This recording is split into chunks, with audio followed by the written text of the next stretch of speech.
Iran और Israel के बीच संघर्ष शुरू हो गया है। इजरायल पर ईरान ने 150 क्रूज मिसाइल और 200 से ज्यादा ड्रोन के जरिए हमला किया। इस हमले के कारण पूरी दुनिया अब टेंशन में है, क्योंकि पहले से ही रूस, यूक्रेन और इजरायल हमास के युद्ध से वैश्विक अर्थव्यवस्था पर प्रतिकूल प्रभाव पड़ा है। ईरान को इस बात की चिंता है कि इजरायल पलटवार कर सकता है। यही कारण है कि उसने उन देशों को भी हमले की धमकी दी है जो इजरायल को ईरान पर हमले के लिए एयर स्पेस देंगे।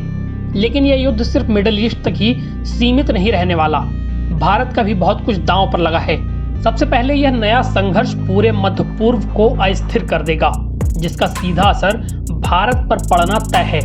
ऐसा इसलिए कह रहे हैं क्योंकि 7 अक्टूबर को हुए हमले के बाद भी कुछ ऐसा ही हुआ था। इजरायल हमास का युद्ध शुरू होने के बाद लाल सागर में हूती विद्रोही एक्टिव हो गए। उन्होंने जहाजों पर हमला किया। लाल सागर से भारत अरबों का व्यापार करता है और यहाँ अस्थिरता उसके ट्रेड के लिए खतरा है।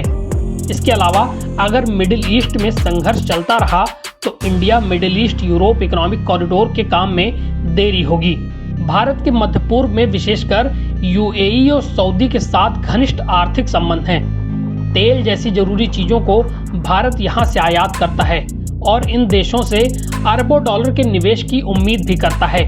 अगर इजरायल और ईरान युद्ध में उतरते हैं तो भारत की उम्मीदों पर संकट के बादल मंडराने लगेंगे। पहले से ही भारत पर इसका असर दिख रहा है, क्योंकि शनिवार को ईरान ने इजरायल से जुड़े एक जहाज पर कब्जा कर लिया। इस पर 17 भारतीय क्रू मेंबर सवार थे। इस युद्ध के शुरू होने से भारत की मिडिल ईस्ट स्ट्रेटेजी खतरे में है। हाल के वर्षों में भारत ने एक मजबूत मध्य पूर्व रणनीति बनाई है। इजरायल के साथ साथ मुस्लिम देशों के साथ भारत के मजबूत आर्थिक और रक्षा संबंध हैं। ईरान के साथ भी भारत के मजबूत संबंध हैं। मध्य पूर्व में स्थिरता के कारण I2U2 यानी इजरायल, इंडिया, यूएई और यूएस जैसी साझेदारियों पर काम करने का भी मौका मिला।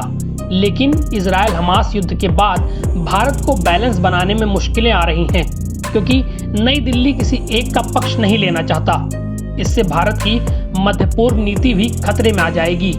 भारत के हितों के साथ ही मिडिल ईस्ट में संघर्ष के कारण भारतीयों की जिंदगी भी दांव पर है। लाखों भारतीय यूएई, सऊदी अरब में रहते हैं। मिडिल ईस्ट में जंग का मतलब है इन सभी की जान पर खतरा। भारत नहीं चाहेगा कि यहाँ ऐसा कोई भी संघर्ष हो। यही कारण है कि भारत सभी पक्षों को शांत रहने के लिए कह रहा है। भारत ने ट्रैवल एडवाइजरी जारी करते हुए ईरान और इजरायल की यात्रा से बचने के लिए लोगों को कहा है।